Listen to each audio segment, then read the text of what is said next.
السلام عليكم، ان شاء الله راكم بخير وعلى خير وانتم تشوفوا في لا فيديو تاع نهار اليوم طليت عليكم بوصفه خفيفه ظريفه وبنينه من اروع ما يكون. طاجين الزيتون بطريقه بسيطه وسهله وبنينه بنينه بنينه باقل مكونات. كما راكم تشوفوا الزيتون انا ما نغليهش، كنت بدلت له فقط الماء، نشلو اول مره مليح ولا نغسلو مليح ونبدلوا الماء بليزيور فوا 3 فوا 4 فوا هكا باش يروح له هذاك الملح، ما يبقاش مالح بزاف. بالنسبه لاصوص درت شويه زيت وشويه سمن، قطعت حبه بصل هذيك الخضراء طويله، درت القطع تاع الدجاج تاعي يتحمروا ولا يتقلاو على الطرفين على لي دو كوتي، ومن بعد زدت عليه زيت زروديه عفوا اللي كنت قطعتها شويه في الخشين، وزدت عليها الكميه تاع الزيتون اللي درتها انا.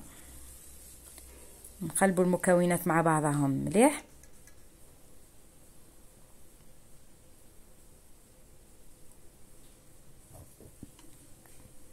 نزيد البسباس مرحي، وهذا هو ليبيس الوحيد اللي يمد لي بنه بنينه في طاجين الزيتون. جربوها وعينيكم مغمضين، راح تحصلوا على واحد البنه في طاجين زيتون اللي لاصوص تاعو بيضه من اروع ما يكون. زيدوا عليها رشه تاع الملح وزيدوا قلبوها مليح مليح، قلوها تري بيان هكذا باش تمد لكم بنه بنينه.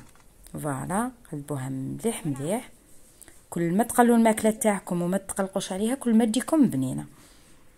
راح نغطي شويه على لا كوكوت مينيت ولا على طاجين زيتون، وخليتها حوالي 5 دقائق هكاك. نقصت برك النار باسكو في الديبي كانت النار عاليه بزاف. هنايا راني زدت عاودت عليت النار عليها ونزيد نقلبها تقليبه خفيفه،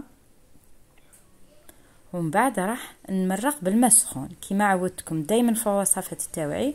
مرقوا بالماء السخون هكا باش تجيكم الماكله تاعكم بنينه. شوفوا الوجه تاعها الله يبارك. نغلق على لا كوكوت مينيت حوالي ربع ساعه.